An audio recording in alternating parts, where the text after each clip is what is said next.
Hi everyone, Misilla here. I hope that you guys are having a great week so far. So today I'm going to take you on a garden walk and we'll see what we can harvest today.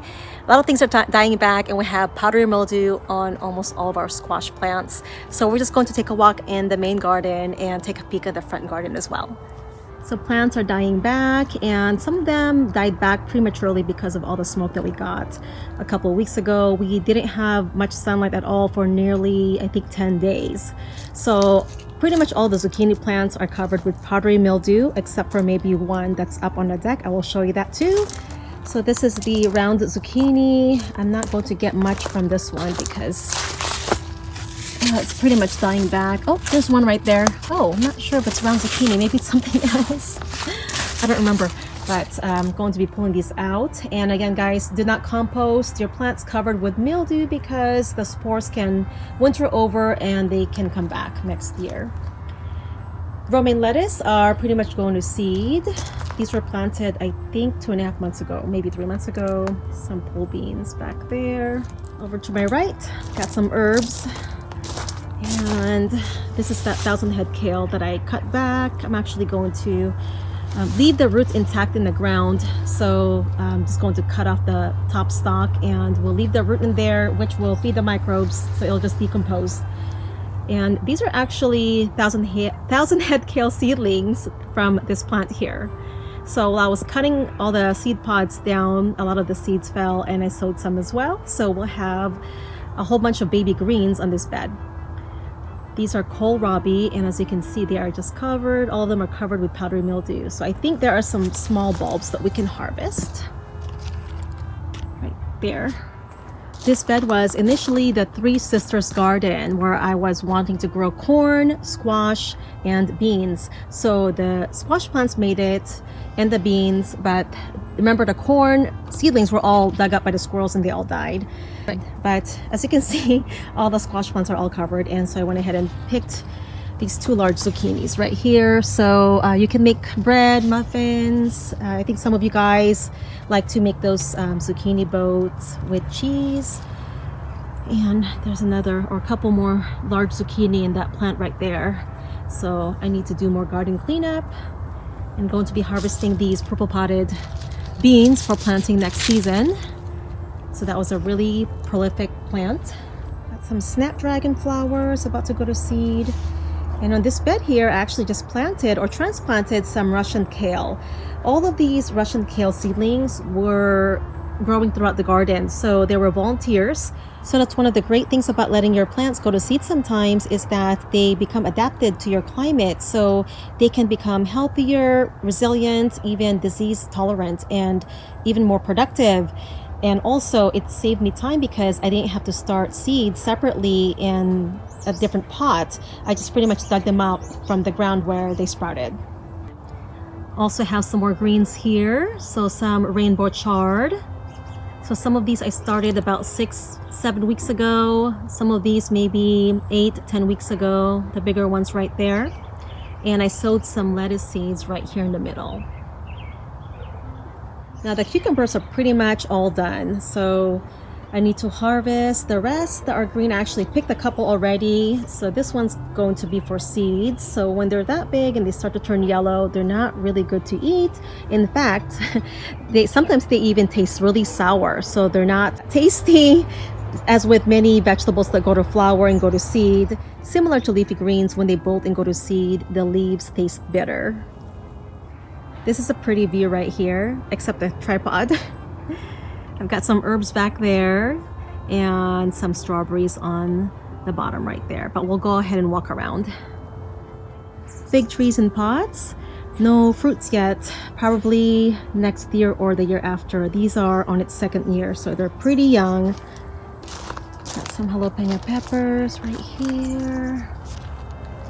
This is that taro root that I started. I have a video on that. I just haven't uploaded it yet. Haven't had time to edit. But anyways, so I'm going to be taking this inside for the winter. Bell pepper plant. Some fall mums that I planted. These are some bush beans and some young squash plants. I don't know if I'm going to get any fruit from this because the growth was actually delayed because of the smoke again. And bay leaves, coffee plant. These are the bay leaves that I started from cuttings about a year and a half ago now. That one's a mandarin orange seedling or sapling. Got lots of peppers to harvest. Got some Italian frying peppers.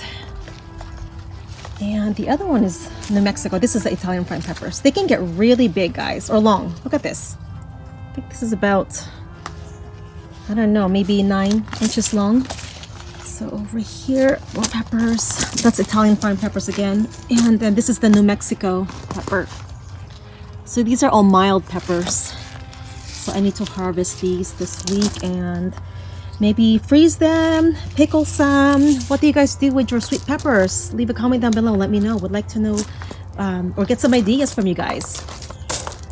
This is lettuce that I was drying. The seeds, I mean, I was trying to dry, but then it rained, so now they're all moldy. So I don't know how viable they are going to be. They might not be. And over here are some beets that I started in the summer. I think that was in August. So I planted them or intercropped them between the eggplants and the peppers. So that way they were shaded. And it looks like they're doing just fine. Now the eggplants didn't do so well at all. They were really slow. They started getting these, let's see, mildew, fungus. But I did get one. Oh, it's gone. I wonder if the squirrels took it. Oh, they're right there. So there's one. That's it. So, yep. That's the dinosaur garden that we planted a few days ago. And over here are the seeds I started. I think that was about a month ago now. So these are going to be the fall and winter greens. I've got some tatsoi here. A lot of them were dug up by the squirrels, so I'm not sure what's going on here anymore. Arugula. And these ones here are the miner's lettuce or claytonia. And over to the left are mosh or horn salad. These are hardy greens that you can grow through the fall and winter months. Now, if you live in a colder climate, it's a good idea to put a row cover to protect them from the hard freeze.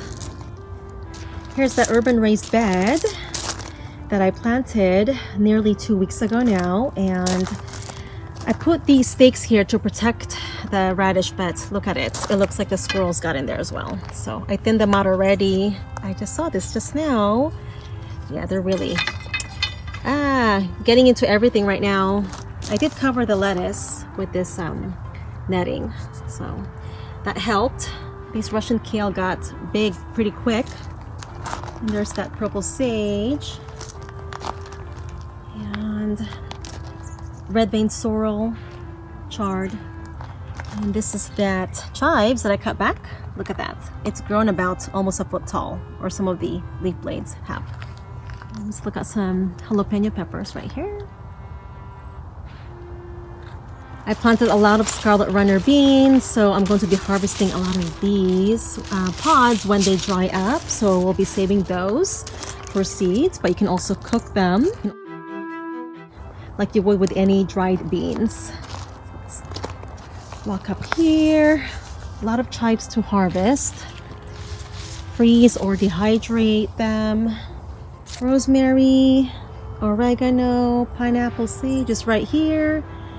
It is, I think, over 6 feet tall now. I cannot wait to show you the beautiful red flowers. They are so pretty. The hummingbirds love them. The leaves smell so good, guys. And it has a reminiscence of pineapples. And you can see it's about to bud. This is that orange mint. This is actually growing in an 8-inch pot. I'll show you. It's right there. So, but look how big it's gotten. It's got a, let's see, diameter of at least 30 inches across. And so important to plant your mint plants in a container, guys, because remember, I mentioned this before, they put out these runners. That's how they propagate. So they propagate throughout and they can take over your garden. So made that mistake before and learn from that. So if you want to propagate these, you can take these and they'll root in the soil in a different pot. See those roots? Okay, so back here, more red vein sorrel, leeks, bay leaf. Over there is the sweet chervil or sweet Sicily. purple tree collards. Okay. Basil, looks like it's setting flowers, but also it looks like it has fungus. More scarlet runner beans. So I'm going to take a peek later this fall to see if there are new tubers, and I'll be mulching them with some dry leaves of wood chips, at least 2 to 4 inches to protect the tubers. And if I do get tubers again this year, I'm going to just leave them in the ground and they'll sprout up again next spring, so I don't have to sow them from seeds. Here's that fig tree that our friends gave us. I think it's called Desert King. It's gotten so tall. I think we'll be getting fruits next year. Oh no, I just saw this. One of the dinosaur kale. It's toppling over. I should put a stake on this. Let me. Okay, I'll grab a stake and support that. These are merit tree collards. They're still pretty little from cuttings. And I showed you guys the new dinosaur kale I planted on my recent video. I think that was last week. Some more dinosaur kale. These are the raspberry plants climbing on the trellises. So these are all the primal cane. So these are the new canes. These are the ones that's going to set fruit next year. The brown canes were the ones that set fruit this year, so they have died back. So these you can prune back now or in the springtime. Look at all that. Tomatoes are done early this year. They all got blight from lack of sunlight and also all the rain that we've gotten the past couple of weeks. Here are the chickens. So we just integrated the 2 older hens with the 4 younger ones, and they did well. The first day was kind of rough. The older hens were pecking at the younger ones, but I think they all got used to it, or to each other, and they're just doing fine now. Oh, there's the other. There's the other 2 right there. More scarlet runner beans. It's one of my favorite beans to plant. They are beautiful, ornamental, but also edible plants. And remember, the whole plant is pretty much edible. The young pods, when they're about 3 to 5 inches long, they're really sweet. The young leaves are edible. Even the mature leaves are edible, but probably not as tender. Also, the tubers are edible, and of course, the beans. Obviously, you have to cook them for the mature beans.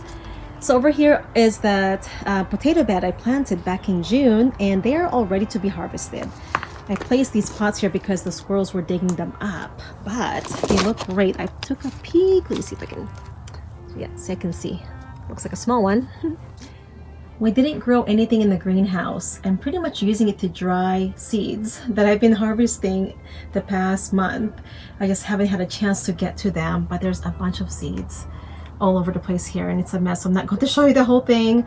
We're actually going to be moving this next year. This was not the ideal location. It's right below the growing trees in the neighbor's yard.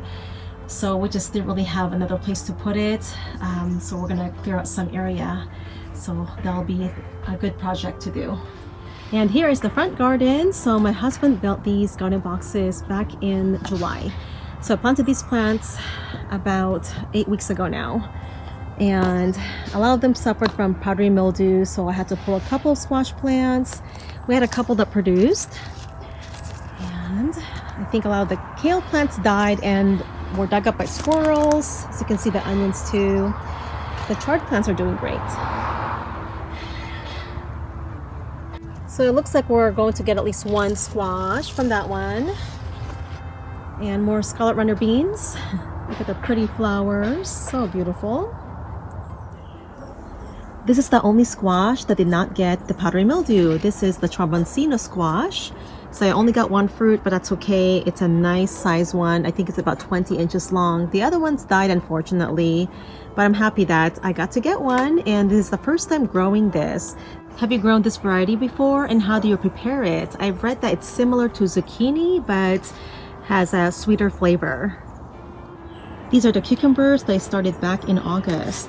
And I see some flowers in there, so I think we'll get a few cucumbers before the first frost.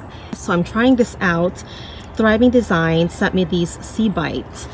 steak grips, and this made it so much easier to put the steaks together to make this trellis, and they just snap on. So I'll leave the link below. I posted a quick video of putting these together on my TikTok, and that's at Learn to Grow one. So that's what's going on in our garden. We'd love to hear from you guys. How is your fall garden coming along? Leave a comment down below. And remember to cover your leafy greens, protect them from hard frost. If you're growing chard, lettuce, even spinach, they can withstand a little bit of frost. And if you live in a warmer climate, zone 8 and above, you can still keep sowing these seeds. You can still sow lettuce, chard, miner's lettuce, mosh, even some beets. Keep sowing so that way you have some fall and winter crops. Thanks for joining me today again, everyone. Have a great day and happy gardening.